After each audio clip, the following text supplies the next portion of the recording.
is your money in the proper investment vehicle? Yeah. So pharmacy is definitely a great investment vehicle, but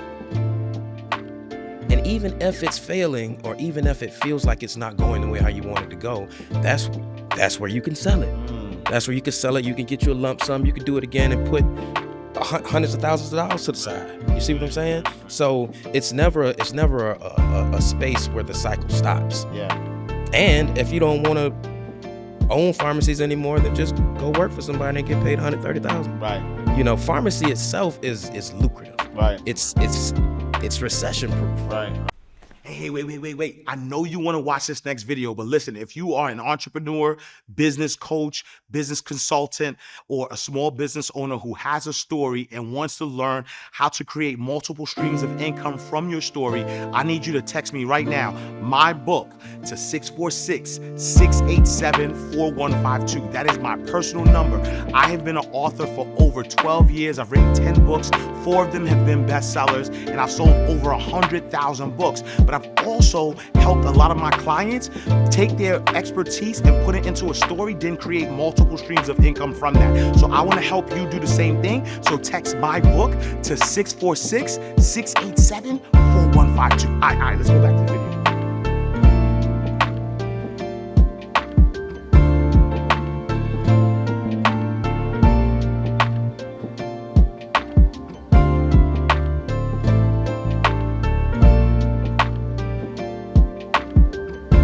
All right, so welcome to another awesome episode of Inside the Vault with Ash Cash, the greatest money mindset show on the planet. Listen, today we have a remarkable guest whose contributions to the field of pharmacy are truly transformative.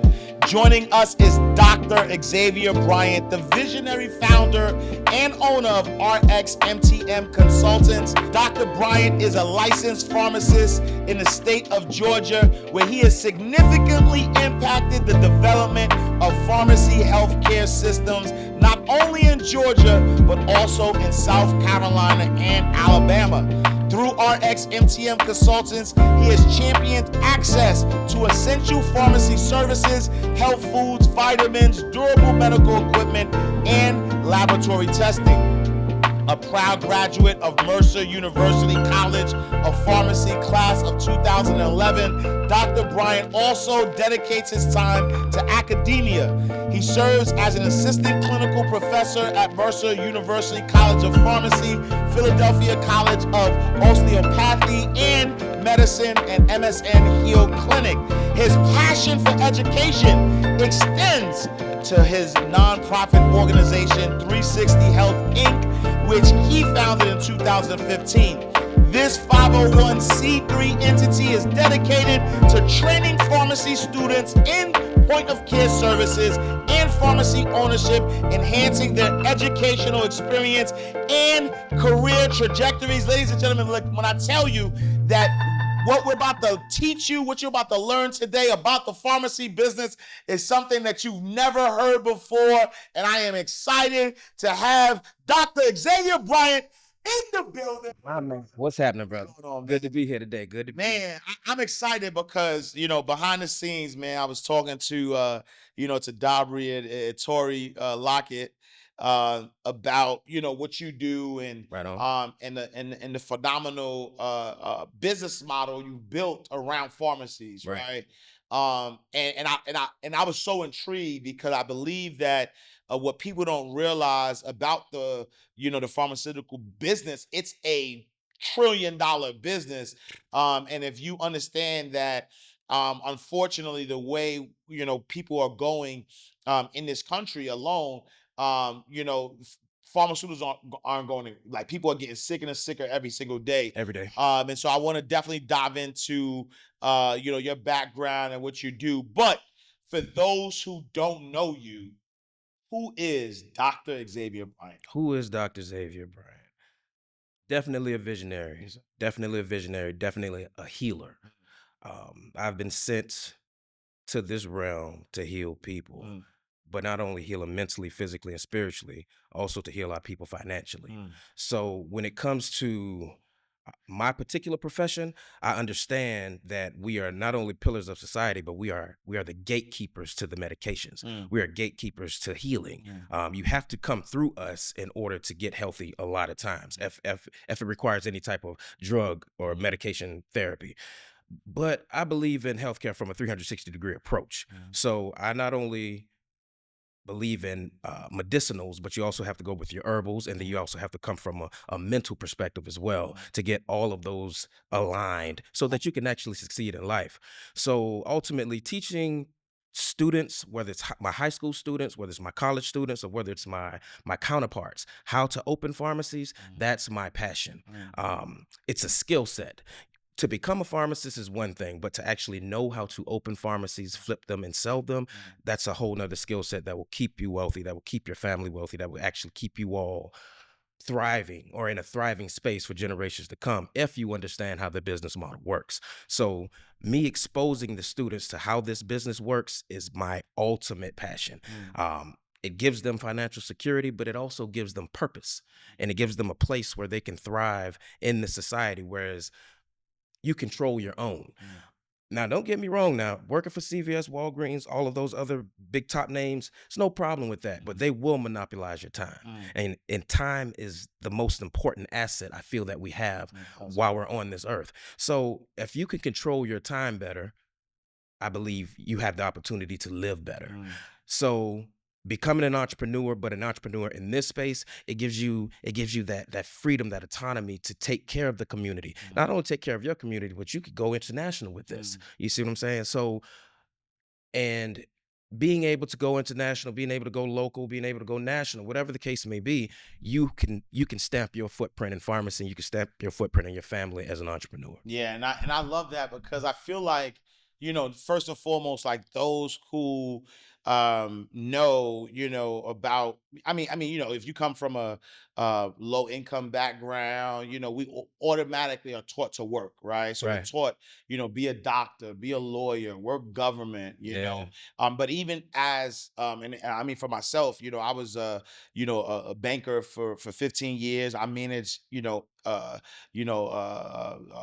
accounts for wealthy individuals. Right. And a lot of the doctors that I had, I realized that a lot of them weren't wealthy. Yeah. Right. A lot of them were high earners. Like they had a lot of income. Like they made, 100,000, 200, 250, whatever. Right. Like a lot of them made a lot of money, but they were not wealthy. They did not have wealth. If they stopped, they actually had to work harder. They had to work more hours, because when you start making a $250,000, 300,000, you start living a certain lifestyle. And then now you have to maintain that lifestyle. Indeed. And so at what point did you realize that, you know what, like I don't want to be a worker. Like I don't want to just work as a pharmacist. I want to actually own businesses. Like when did that come about? Came about a long time ago. Shout out to my granny. She died. She passed in 2021, but she was an entrepreneur back in the 40s and the 50s in Savannah, Georgia. So that's always been a staple in my family. But it kind of stopped with her. Everyone knew about entrepreneurship, but no one progressed or tried to do it after she stopped. Wow. So What that kind of was businesses was she in? she had restaurants. She had restaurants in Savannah that sold seafood. Nice. So that was always a part of me. But another story I could tell. My granny had tall ceilings in her house, right? There were 20-foot ceilings. And it dawned on me that in her home was the place that I stood on ladders the most, where I used to always climb up the ladders, change light bulbs, change out air filters and whatnot. And she would always be at the base of the ladder holding it. She was an elderly lady my whole life. She died when she was 100 years old. So she was always be at the base of the ladder holding it. And it dawned on me the other day, I'm like, Granny is still holding the base of any ladder that I send at this particular point in time. So just being able to give back to society, I think is the biggest blessing. There was another part of your question. What was the second part? Like when did you realize that you didn't just want to work as a doctor, as a pharmacist, but actually become a business owner and own pharmacies?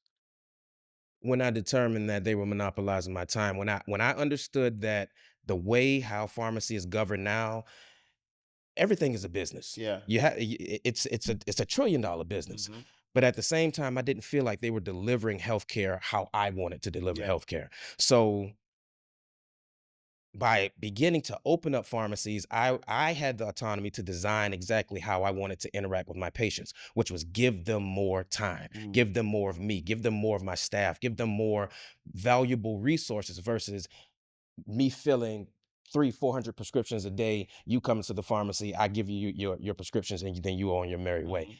I didn't like that The model. transaction, like you wanted it to be more like relationship. Exactly, Yeah. exactly. And it is a relationship. Yeah, It's a yeah. relationship with any of your healthcare providers. You need to have a solid understanding of who that person is, because they're the ones that are going to give you the empathy and the sympathy. But at the same time, I know I needed freedom to raise my family, to travel, to fly helicopters, to do the things that I want to do. So working those 14-hour days at CVS, it wasn't that just wasn't the move. But even while in school, I was the only one to take um an elective. Well, many of us took the elective, but I took it serious. And it was an elective in ownership. It wasn't even a mandatory class that we had to take, but they gave us the full game plan on how to actually open up a pharmacy. I told my partners, I said, look, man, it was 4 of us. I said, if we all just save up $50,000 in 2 years, we can all come back together and we can open up our first pharmacy and get busy. Nobody wanted to get busy. Everybody wanted to follow the status quo, wanted to go and get residencies and do this and that and the third. And I said, you know what? I'm just gonna have to bet on me. And you teach financial literacy. Check this out. Bank wouldn't give me no loan. So I had to bet on me, and I just pulled it out of my 401k. Wow. And that's how I became who I am today, because I'm willing to take the risk. I'm willing to bet on black. I'm gonna bet on me all day long because I know how far I can go. Facts. I know there's no limits in my space, but if I jump in somebody else's system, I'm limited. Right. So through financial freedom, through freedom, period, I am able to more so. I tell my students this all the time. It's not about making a living. It's about designing your life. So if you come from the perspective of design versus make, you begin to craft something that you actually did imagine that was good. Yeah. Yeah. But it has to come from a space of design. So I always wanted to design how I was living. Yeah. And that's what really pushed me to a point of freedom, point of financial freedom, mental freedom, spiritual freedom, just the whole gamut of being free. Because if any of those things are off, then you're really not free. Facts. That's a fact. That's a fact. And I want to unpack a couple of things you said, and that I don't want our insiders to miss out on.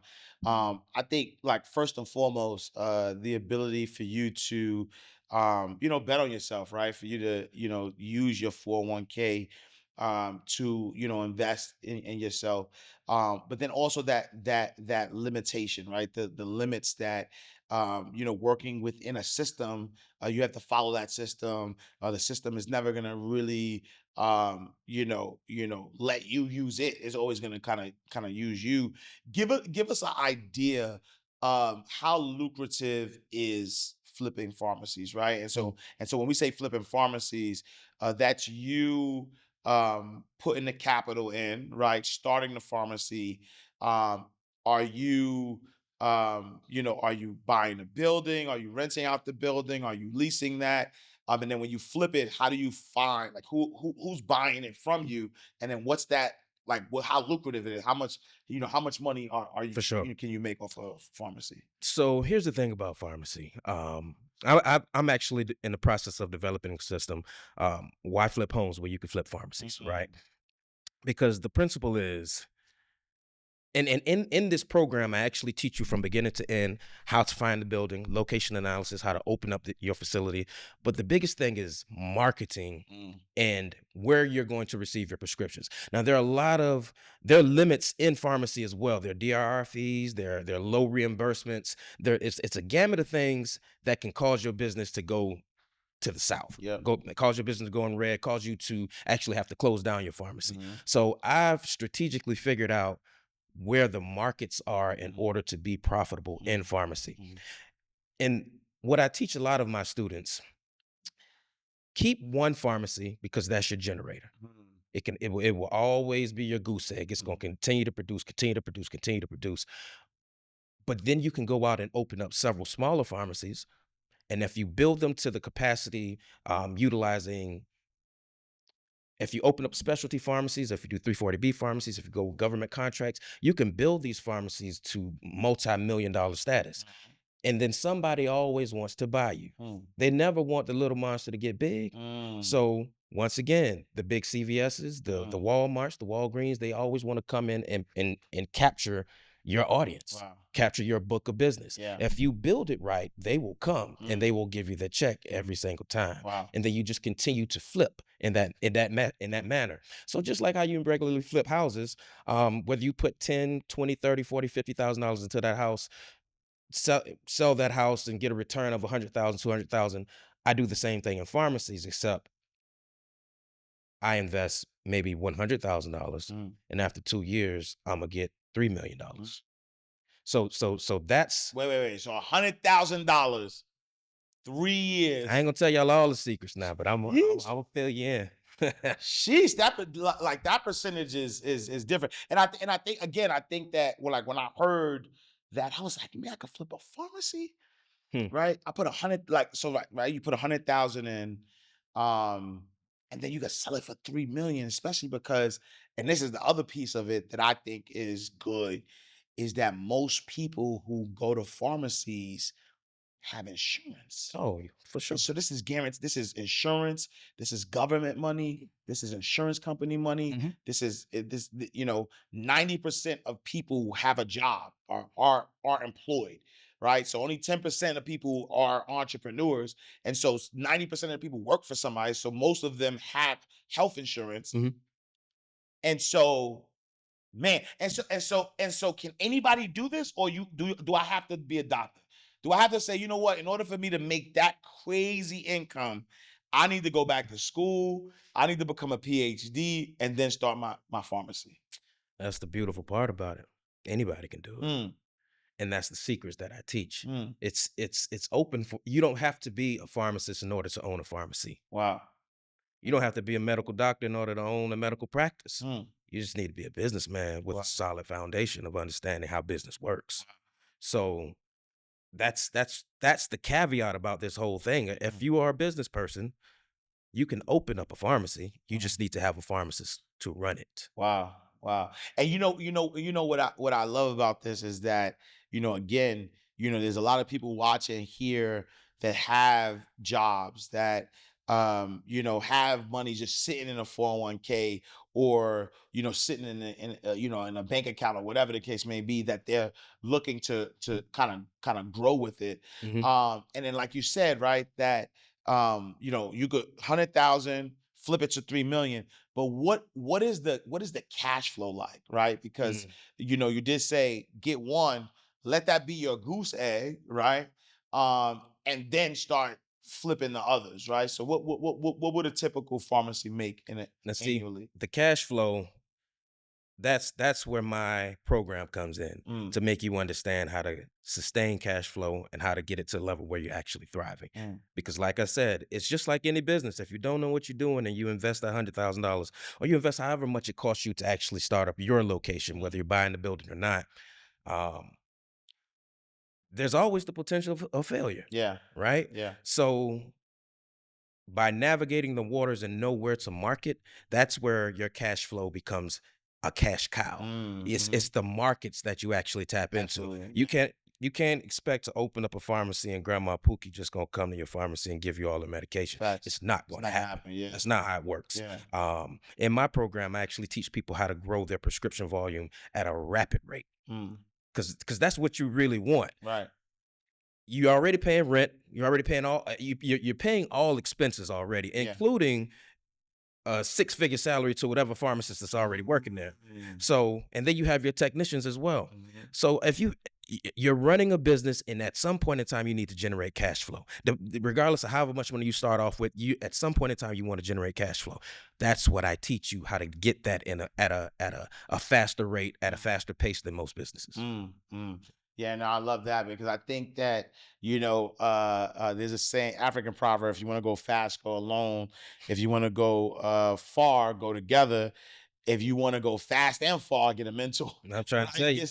Get somebody who could actually teach it. And that's one of the things that I realized in my career. And we were talking about this behind the scenes where, I always, even as a kid, I always knew I was going to be a millionaire. I was like, I'm gonna make $1 million. I'm gonna make $1 million. I'm gonna be a millionaire.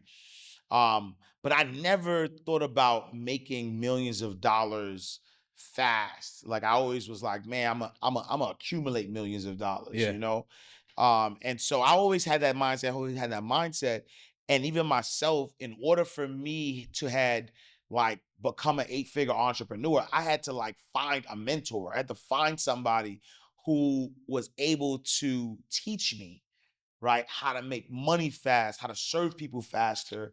And when I think about you and somebody who has worked in the pharmaceutical business, who understands business and now has created a system to now teach other people how to create their own business, their own system. What is the toughest part about running a pharmacy? What is the toughest part about running a pharmacy? Patients that die, Hmm. to be Wow. completely honest. Yeah. Um, Yeah. you become family with your patients. Yeah. If you want a successful pharmacy, you have to become family with your patients. Mhm. Um, as a small business owner. Um, but that's really the hardest part, just understanding how to navigate those who pass around you, because you're born with your regular family, or however your family has manifested, but when it comes to pharmacy, when it comes to taking care of patients, you you become not only their doctor, not only their pharmacist, but their confidant. Mm. And when they transition, it's hard on the staff, it's hard on the pharmacist. So that's the hardest part. But when it comes to just business, what's the hardest part? I would say knowing where to go to get your bag, knowing where to go to market and actually succeed in bringing that market in. And it's just like any other business. How are you going to close on the biggest markets that you need to close on? Mm. And how can you close on them rapidly? Mhm. As we were speaking earlier, it's all psychology. Yeah. It's Yeah. all psychology. Yeah. But you want to go to the spaces that have the volume. Mhm. It's the volume. And this is a volume run game. The more prescriptions you fill, the more money you make. That's just the name of the game. Yeah. But in my system, I teach you the leveraging portions to make sure that your business thrives. Because it's not about just surviving. You Yeah. don't want to just survive as a business. You want to thrive. Yeah. You want to create an entity where Robert Kiyosaki said it best. I love employees. Mhm. I just can't be one. Right. Facts. Yeah. You know what I'm saying? So I like building systems for other individuals to thrive in, Mhm. but I'm not going to join another system outside of mine because Yeah. I know how mine works. I stay in my lane. When you stay in your lane, you go faster. Yeah. Is there any barriers to entry for the pharmacy business? Because I could imagine, who are you getting your prescriptions from? Right, those different companies. Like Yeah. you gotta get prescriptions. You gotta be able to want people to fulfill their prescriptions at your location. Hmm. Are there any things that could potentially kind of get in the way of you being able to serve clients? Not exactly. Mm. No. America is on drugs. Mm. So and 65 to 70% of people rather come to the pharmacy than go to their regular doctor. Right. Why? Because it's easy access. Because you're an expert. Because you can give them that time. You can give them that one-on-one. You can go over their labs. You can go over their drugs. You can go over their conditions in a more thorough way than they can at their physician's office because of the time crunch. Mhm. So, but as far as a barrier to entry, most people is just financial. Wow. Most Yeah. people is financial, and then it's education, Yeah. knowing the business, knowing how to actually govern yourself. Don't get it twisted now. The DEA Mhm. does come and checks on your prescriptions. Right. Fake Make prescriptions sure. come all the time. Yeah. And your staff has to be trained in such a way where they understand a real prescription versus a fake prescription, because that can cripple your pharmacy. That can Right. cause sanctions. That can cause your pharmacy to get shut down. Right. So once you're in the pharmacy, those are some of the pitfalls. But as far as like barriers to entry, financial, education, and just knowing the business, knowing how to bring together a good team in order to make sure your business thrives. Yeah, and the other piece of it though too, from that standpoint of the barrier of entry being funding, right? Right. I know, our mutual friend, Tori Lockett, who Okay. teaches about how to get funding, right? Right. And so Right. even just understanding who to go to be able to connect, right? And I know Yeah. you'll be at the Built for Wealth conference For where we're sure. going to be talking about building wealth, and really just how to obtain like capital in order to do things like this. Hmm. Have you seen, like, do pharmacies fail at all? Like, is this a fireproof business? You invest in a pharmacy, you're gonna be a millionaire, or are there people who get into this business and they just fail? Honestly, from my psychology, I don't believe any business is fireproof. Mm, But with the right education, it can be. mm, Of course, pharmacies fail. I see them fail all the time, and the moment they fail, I go and grab that bit. yeah. I grab that building Mm, because it's already built out. mm, And that's another thing that I teach individuals: how to find a building that's already built out, so mm. that you don't have to spend so much capital up front. Wow. That's a caveat. That's the Right. secret. But yeah, pharmacies do fail because some individuals, they may have worked in pharmacy 20, 30, 40 years, try to open up a pharmacy, and now you realize it's not as easy as I made it look. Mhm. But if you listen to my principles, you would understand how to navigate these waters, where to go to make sure that you sustain, and then where to go to make sure that you thrive, because that's two different pathways. That's two totally different pathways. Yeah. But in pharmacy, because individuals consistently need medication, Mhm. in your mind you would think that it's fireproof. Mm, mhm, In my mind, it is fireproof, mhm. but I can see where others get burnt. Yeah. I can see where they get burnt because they don't know how to leverage their business in order to bring in more business. Mm, They just don't understand that yeah. concept. What's the biggest mistakes that you've seen that make people fail at this business? The biggest mistake I've seen,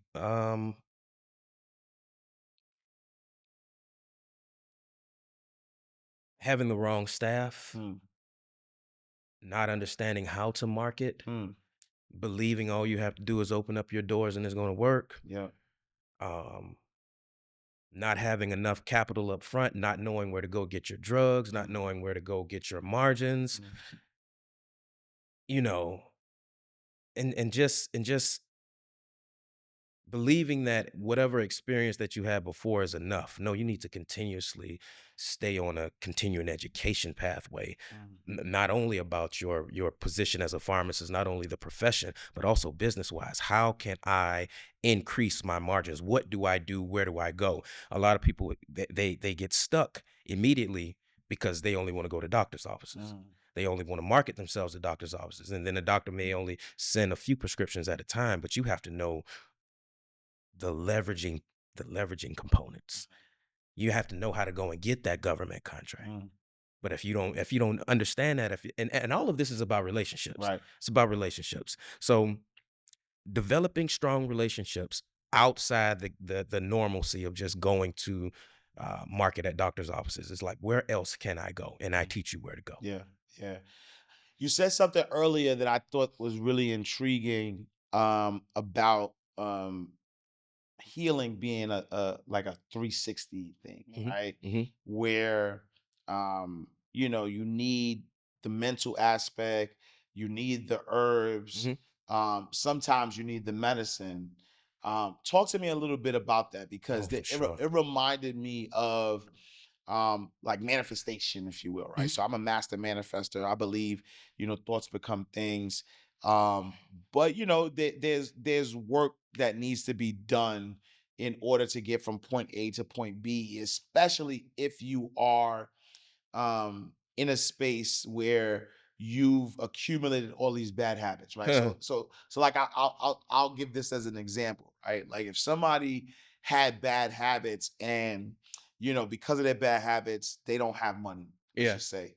And I say to them, hey, you got to say affirmations, you got to affirm your wealth. There's ways that you can speak life into what you do. Yes, you can manifest money.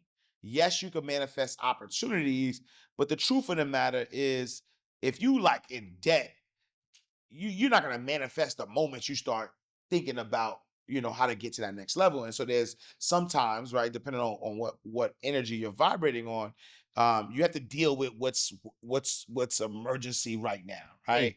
And so when you have like somebody who's sick, man, like, oh, I got diabetes or whatever they have, um is your thought process around, all right, you need this medicine right now to kind of calm what you got going on, but ultimately you can use your mind, you can use your herbs. Like, what's your whole thoughts about that whole Man, 360 healing? I appreciate you asking this because I'm a master manifester too. Dope. So, and everything starts in the mind. I believe everything happens twice, at least twice. First right here and then in reality. Mhm. So when it comes to my patients, I utilize the same principles because you manifest disease in your body. Facts. I believe that. I And at the believe that same 1000%. time, you can control you're always controlling yourself. It's just automatic and autonomic. Mhm. But at the same time, I believe we can heal ourselves on a cellular level just by focusing on it. Mm. Um, Joe Dispenza talks a lot about this as Mhm. far as neuroplasticity Mhm. and rewiring. Neurons that are wired together fire together, but you can create new neural pathways in order to get to where you want to be. And I think from your example, when you talk about people being in debt, we can change debt to sickness. So when people are sick, period, you have to start somewhere. And although the full manifestation may not occur immediately, it starts. And the start is what really matters. Mm. Facts. That's what really matters. Yeah. And I think when it comes to healthcare, I had a grant with Duke last year where I was doing barbershop talks. Mhm. And it was called the Fresh Tour. So basically, we would go around. I had a barber. We would go to churches. We would go to different venues, and we would talk to Black men about health. And this is where I really want to hit our community because it's one thing as a Black man to get to the space where you're financially free. But what is the purpose in being financially free when you are sick in your body? Facts. It doesn't make any sense. Doesn't make sense. It doesn't make any sense at all. Steve Jobs died worth $7 Come on, billion. man. Died from cancer worth $7 billion. I could guarantee you he would be willing to give up that $7 billion for one day on Earth. Exactly. Yeah. So the key is awareness. Yeah. The key is truly awareness. Yeah. And once the moment of awareness happens, you have to go into meditation to reproduce that and make it bigger and bigger and bigger and bigger so that you're more aware in your moment so that you make better decisions, whether it's financially, mentally, physically, spiritually, whatever the case may be. You have to be aware. You got to be in your moment. Like right now, I'm fully present. You have to be in that moment. So I think when you're converting to a healthier body or a healthier mind, I teach my patients, look, I make them commit to me. Like when I talk to my patients, they love me because it's not because I keep it real. It's because I see a little bit of God in them and I let them feel a little bit of God in me. And then we come together and Now we you be talking God now. spicy. You talking spicy Like, now. like seriously, That's it. that's how I treat healthcare. I don't Yeah. treat healthcare like I'm just gonna give you some drugs or this is how, when, and where you take your medicine. No, let me feel your spirit, Right. and now we can heal. Right. Now Yeah. we can heal. And so from a 360-degree perspective, yeah, I'm gonna teach you about your herbal supplements. I'm gonna teach you about your medications. I'm gonna teach you about all these interactions, but I'm also gonna teach you about your mind and how your mind can control everything else that's going on. And that's how I heal people. Yeah. I get them to buy into the whole program. Yeah. Yeah. In psychology, they got Yeah. to buy in. Yeah. And like, it's gonna sound weird, and I don't know if people could relate or not, but in my experience, I've seen people kill themselves, Mhm. you know, and when people think about that, like people think the literal, like, all right, I'm gonna take, someone's like commit suicide. But I've seen people kill themselves with words. Like I've seen stuff happen to people based on what they've said. I've seen people kill themselves with their thoughts, Mm. right? Like they think things, and um, you know, when I realized that, I just realized, like, man, I know people who drink, who smoke, who live long lives Hmm. because in their mind they don't believe they're doing anything wrong. They believe that they're healthy, and that belief system in itself, it like leads to them um you know living a long life, right? Yeah. As a clinical doctor, as somebody who's a doctor, Uh-huh. what's your thoughts on that? Well, I believe poisons and toxins are going to they eventually slow down your cells to a point where you do die eventually someday, Hmm. Hmm. regardless. Yeah. Um, but if you, I mean, you could think that a bag of chips that you use is gonna make you fat, leave you Mhm. fat. Right. Or you can think that, oh, if I don't do this, it all starts in the mind. Yeah. Whatever you thinking about, Yeah. the moment you think about it, Yeah. it goes into action. Yeah. There's a frequency. Yeah. There's a frequency. So I think people who quote unquote poison their bodies with drink, alcohol, whatever the case may be, it's all based on frequencies.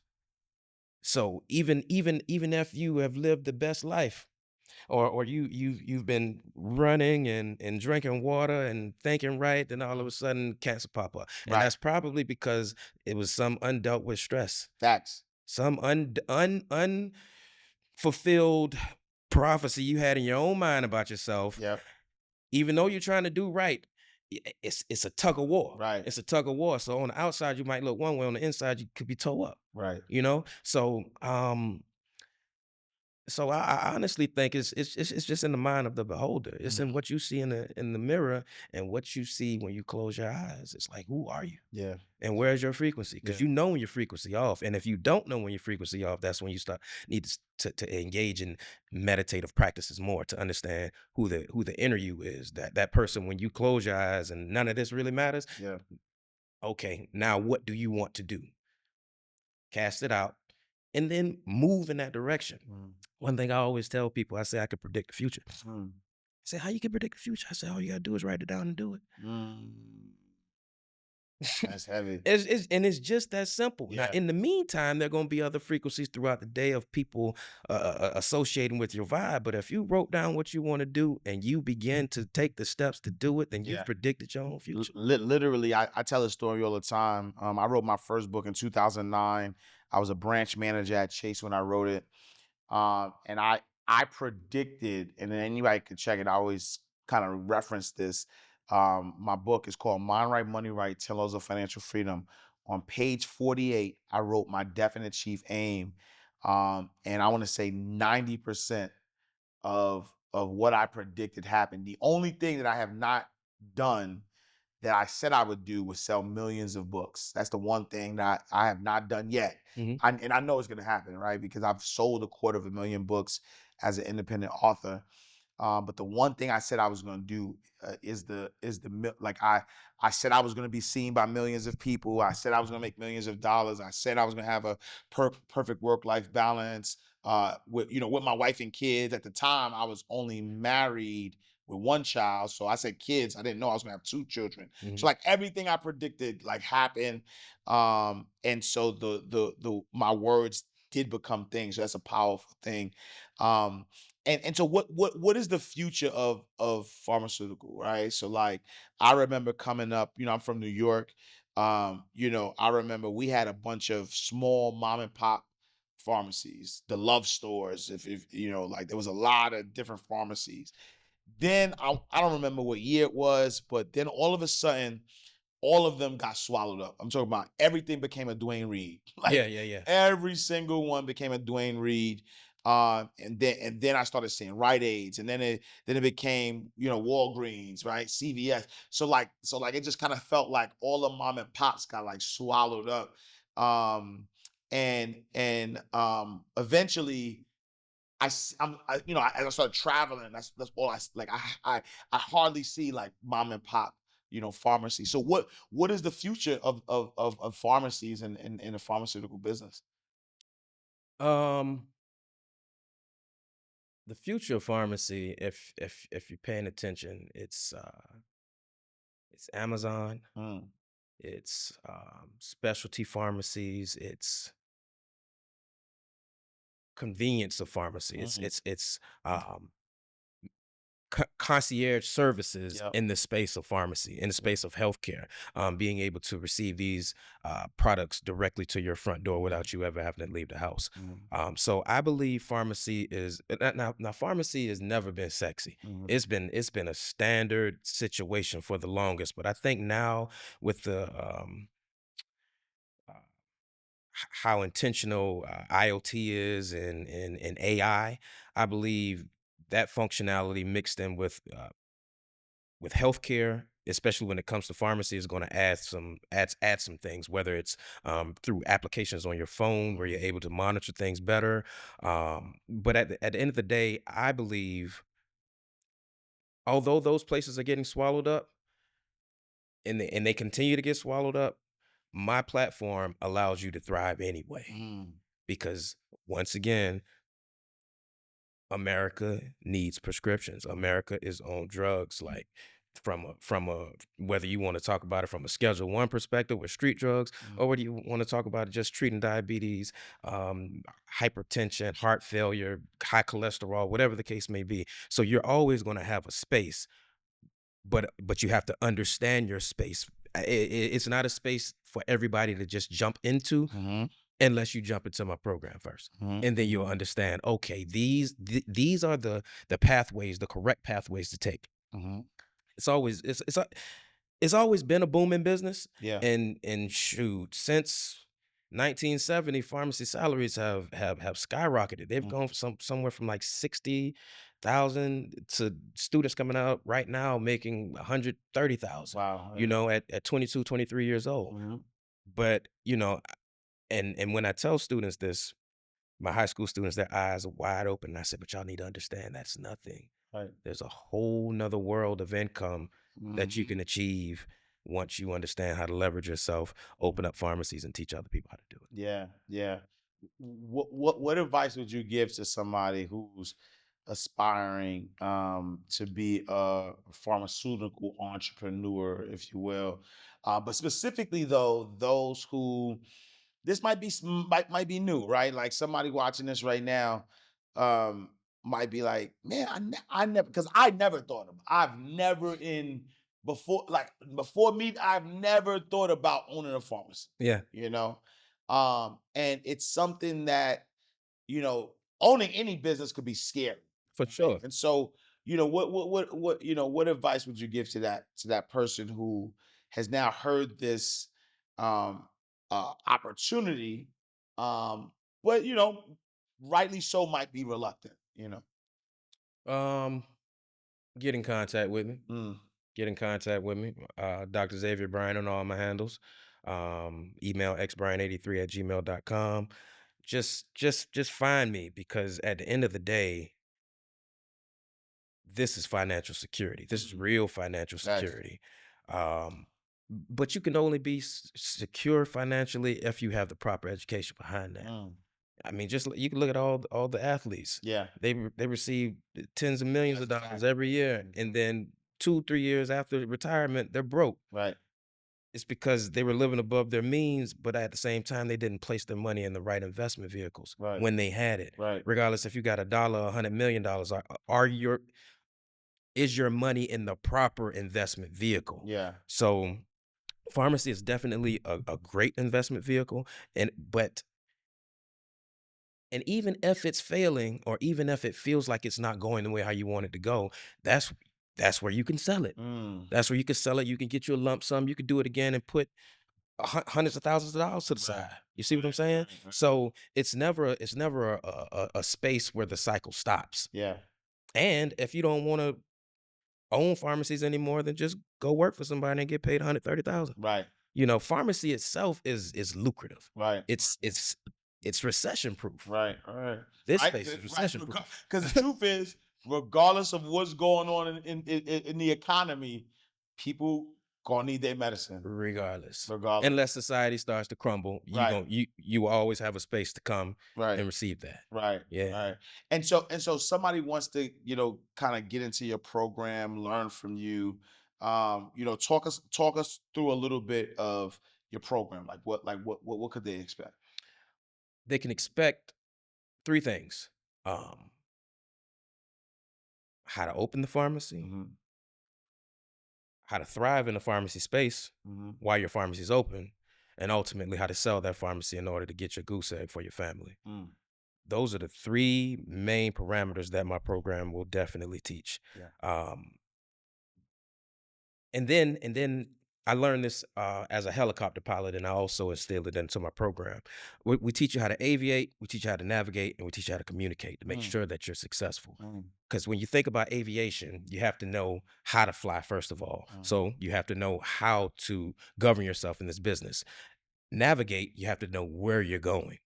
And then it comes to communication. I always have to talk to the towers when it's time to land, when it's time to fly, because it's different air traffic control laws. So you have to know how to communicate. So I apply those same things to the business of flipping pharmacies.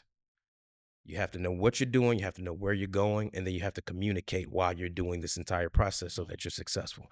And so I continuously communicate. And it's about the communication, thorough communication, and access to me and my team so that you will be successful in your process. Yeah. I love that. And then where could people, find this program if they wanted to Well, information? we're putting the final bow tie on it. But like I said, it's going to be, you can find me on any of my handles, Dr. Xavier Bryant, DrXavierBryant.com. And you will see the program you will see the program that we're speaking of right now, why flip homes when you can flip pharmacy. Yeah, no, I love that. And I think that, the awareness and the ability to really just kind of show people that there's other ways to build wealth, and again, that was one of the reasons that I was intrigued, because, there's no knock to Airbnbs, no knock to Toro, no knock to traditional real estate investing, no knock to traditional investing, right? Like there's so many different options and opportunities that we have here to build wealth. But why not build wealth in the way that, in the industry that is not going away. Right. Right. Right. The the food now is an experiment, right? Like now when you eat your food, you don't even know what's in it. You don't know what's real, you don't know what's organic, you don't know was lab grown. Like it's just a lot going on. And so in general, you're being you're killing yourself, voluntarily through what you eat. Right. You know what I'm saying? But then now, there's an opportunity to like, invest in what you already know is going to be here for a long time. As an entrepreneur though, in general, like what is, what are some of the biggest lessons that you've learned that have helped you, maintain success as an entrepreneur? Oh, I love it. One thing I've definitely learned, it's a mantra now. It's a mantra, but it's 3 words. It's believe, balance, and consistency. So when you take just those 3 words, the frequency of those 3 words, that idea, you take any idea in your life, the first thing you have to do is believe in it. And when I talk to my students, I say, what does that mean? I say, you have to believe like you were born, like you were born from your mother. You have to believe like you're actually looking at me now. You have to believe like you're breathing. Do you believe that you're breathing? Do you feel that? Then that's how you have to feel that idea. You have to breathe it in. And that's the idea of belief. That's the Yeah. frequency of belief to me. Okay. So once I believe in my idea, whether it's opening a pharmacy or working at multiple institutions or amassing whatever the case may be, once I finally believe in it, you have to balance the idea into your life. Without balance, you have imbalance. That's why a lot of that's where a lot of diseases come from when people are acidotic. Yeah. That produces arthritis, that produces diabetes, that produces a lot of inflammation because your body is unbalanced. If any idea in your life is unbalanced, then you cannot achieve it. You have to get in a space where, okay, you believe it so much that you've now incorporated it into your lifestyle. That's what balance truly means to me. So once you believe and you've balanced this idea into your life, when it comes to success, you got to keep on doing it. Yeah. Just keep on doing it. Just keep repeating the first two. Just keep believing, keep balancing. Keep believing, keep balancing. Keep believing, keep balancing. Work your plan, plan your work. Work your plan your work. It's in and out, in and out, in and out, in and out until you get to exactly where you want to go to. So that's my true philosophy on success. Believe in that idea, balance it, and then continuously stay consistent. That's where the real magic happens. It's in the consistency. Yeah. It's in the consistency. Without the consistency, you it's like the difference between motivation and inspiration. I don't really dig motivation. Right. You see what I'm saying? It's like motivation is like a firecracker, where inspiration is like the fire. Yep. So I stay in a space where I am inspired internally based on my principles and based on what I believe through the course of failure, because I've failed every time when it's time to rise. Yeah. And it got to a point in my life where I get excited about failure, and I was like, ooh, Yeah. ooh, I'm about to learn something so massive that it's about That's a to mindset. crack so many ceilings, Right. because I didn't have enough in me, or I didn't bring enough out of me in order to make it happen the first time. Right. And I teach my 4 kids. I teach them now. I said, look, you got to figure out how many times person you are. Like, Daddy, what that mean? I don't even make sense how you saying that. I said, how many times does it take you before you actually make it? Because it's not how many times it takes before you fail. How many times are you going to be like, you're going to do this one action before you say, okay, or are you going to say, okay, I got it? And I realized a long time ago, I was about a 2.5 person. I was about 2.5. Once I realized that, I said, okay, well, you can't get mad if it don't happen the first time. You can't get mad. But I try to improve my odds where it's just a one-time thing. Right. But 2.5, oh, I'm gonna get any and everything I want in there. Facts. Any and everything. You know, and that's really interesting, and I love that you said that, because I think that because we live in a world of social media, of people caring what other people say and people watching them, and this embarrassment that people think that they would have if they failed at something, that people would rather stay in a undesirable, comfortable spot than to at least jump out there and try something. Yeah, And so I love that you said that, because at the end of the day, it's you do it until, right? absolutely. You do it until, like, you got 4 children, I got 2 kids. When it was time for them to walk, I didn't try to make them walk. And I didn't give a limit on walking. Yeah. I didn't say, man, you're gonna walk after this, after this. If you're not gonna walk, then that's it. I'm gonna turn my back and not do it. Well, we kept going until, right? It took I think I want to say my daughter took about 10 months to walk. My son maybe 13, 14.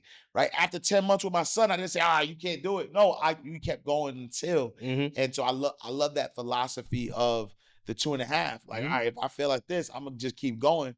And I know that if I just keep going with the right mindset, I'm going to be successful. Absolutely. I'm going to be successful. Without a shadow of doubt. What is that? What is the process of selling your pharmacy? Like, how do you now, you get the money, you flip, you're building it up, it's making money, and you're like, you know what? I want to exit. How do you find a buyer? How do you sell it? Most times they already found you. Mm, It all depends on if you want to sell. mm.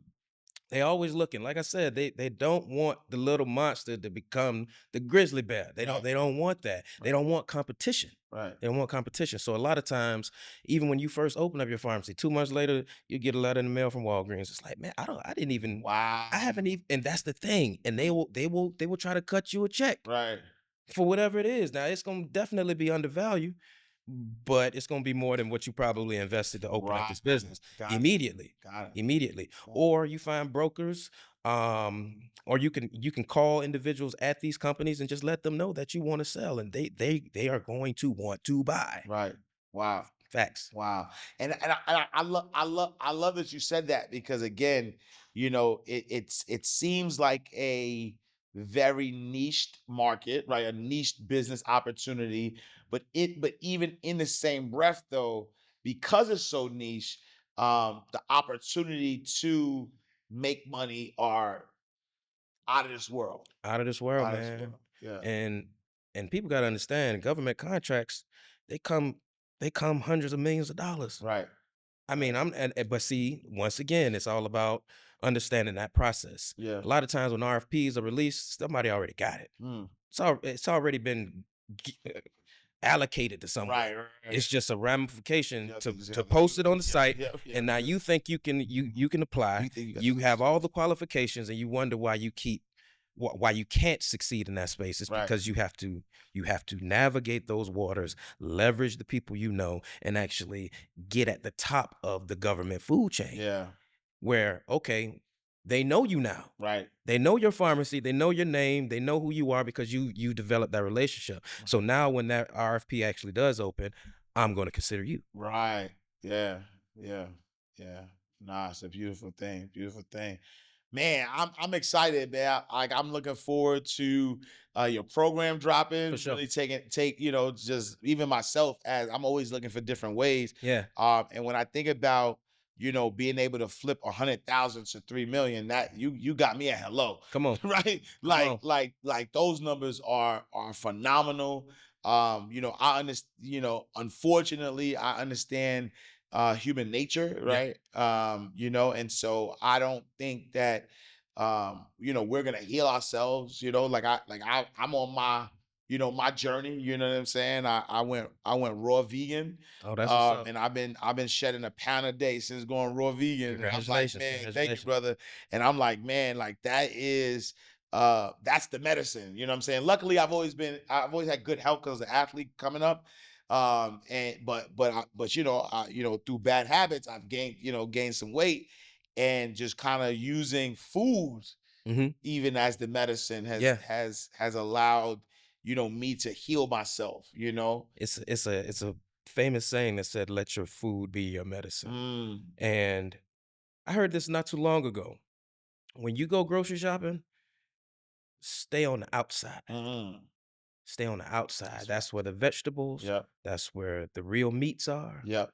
Because everything on the middle Mhm. is all processed. Process, that's a fact. So try to spend your money on the Oh, outside. that's good, because I'm picturing my Publix right now. Yeah, yeah, And that's a fact, though. yeah, yeah, That's a fact. yeah. Wow. So, Huh. and I also like to let my patients know, when you open your refrigerator, you should see colors. Mm, You should see color. Your food need to be colorful. yeah.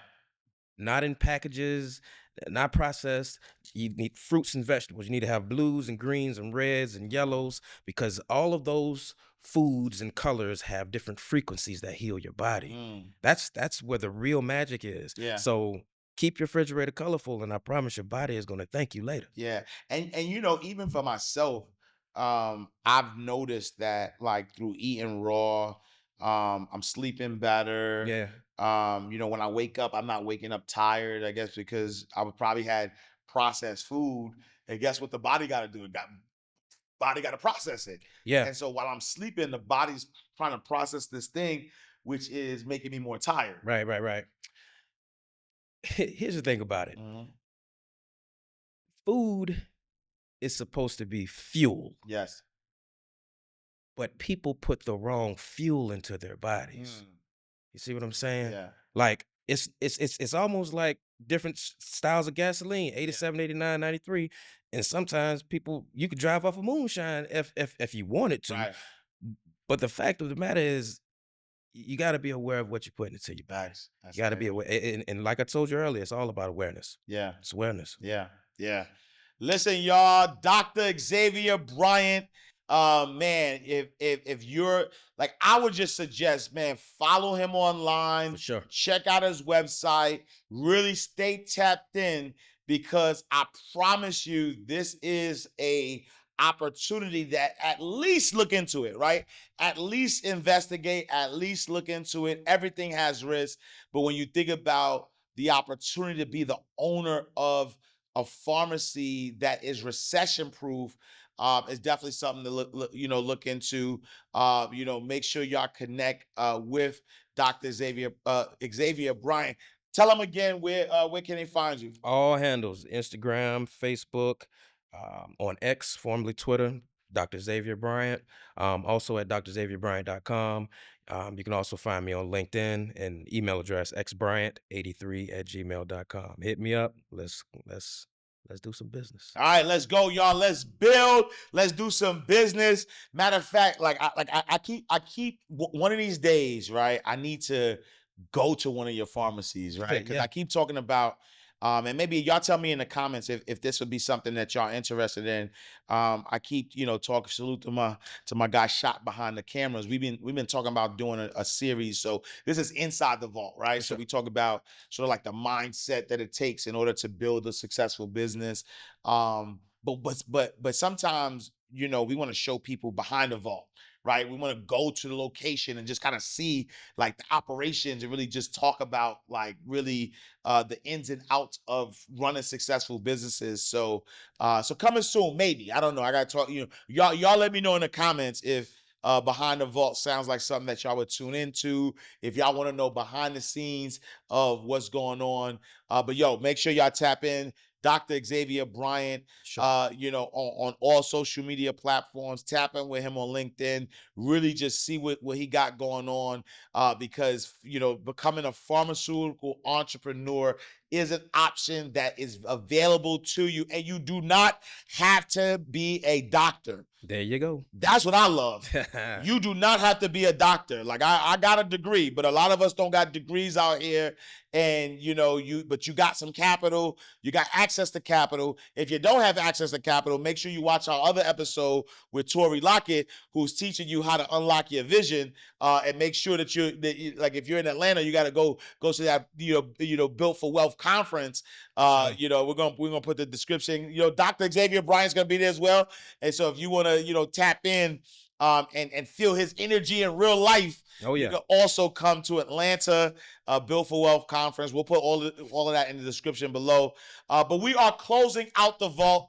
Another awesome episode of Inside the Vault with Ash Cash, the greatest money mindset show on the planet. Yeah, make sure you follow us on all social media platforms at Inside the Vault. Visit our website, InsideTheVaultTV.com. I am Ash Cash. Make sure you visit me, IamAshCash.com. Follow me on all social media platforms at I am Ash Cash.